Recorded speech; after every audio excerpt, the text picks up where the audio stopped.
بسم الله الرحمن الرحیم.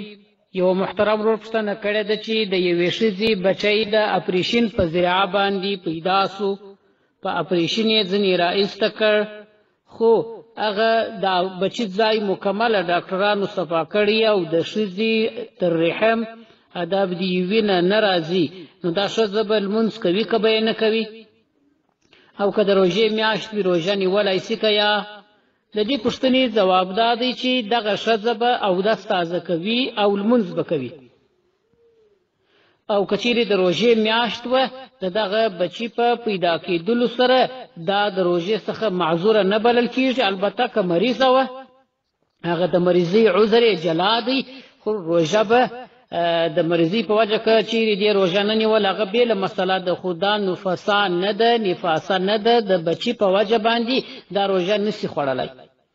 په دور مختار کې کاږي چې که چیرې ښځې بچی په درنامه وزېږوي فلو ولدته من سرتها ان سال دم من الرحم فنفسا والا فذات جرحین.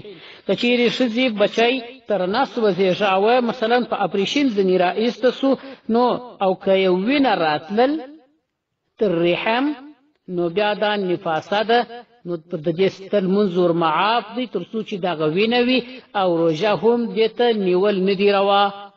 او که چیرې تر رحم وینه نه راتلل نو دا بیا یو زخم دی د دې د بدن، نو که چیرې که څه هم د دې احرام د ولد پر ثابتېدلی سي، لکه هغه دا چې دا که چیرې معتده وه عده یې ختمیږي او داسې نور.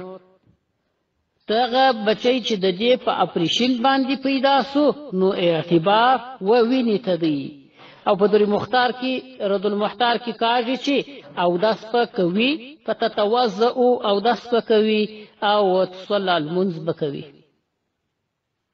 که چیرې پر اودس باندې قدرت درلودي. په دور مختار کې کاږي تتوضأ ان قدرت او تتيمم وتؤمي بالصلاة ولا تؤخر. اودس به تازه کوي که یې د اوداسه توان درلودي، که یې د اوداسه توان نه درلودي تیمم دې ووایي، لمونځ دې وکړي. که یې په ناستې باندې په ولاړې باندې لمونځ نه سوی کولی په اشاره سره دې لمونځ وکړي. نو دا ښځه چې تر رحم یې وینه نه راځي پر دې باندې غسل هم نه دی فرض، بس اودس دې وکړي. که یې اودس نه سوی کولی تیمم دې ووایي او لمونځ دې وکړي. که لمونځ په ناستې و یا په ولاړې باندې کولی سوی خو ډېر ښه که نه و په اشاره باندې دې لمونځ وکړي، پښې دې د قبلې وخواته کړي، سر دې یو شی دې تر سر لاندې کړي، بس هغه لمونځ دې په اشاره باندې وکړي. دور مختار سره د رد المحتار اول جلد 219 صفحه، مکتبه رشیدیه کوټه. والسلام علیکم ورحمة الله وبرکاته.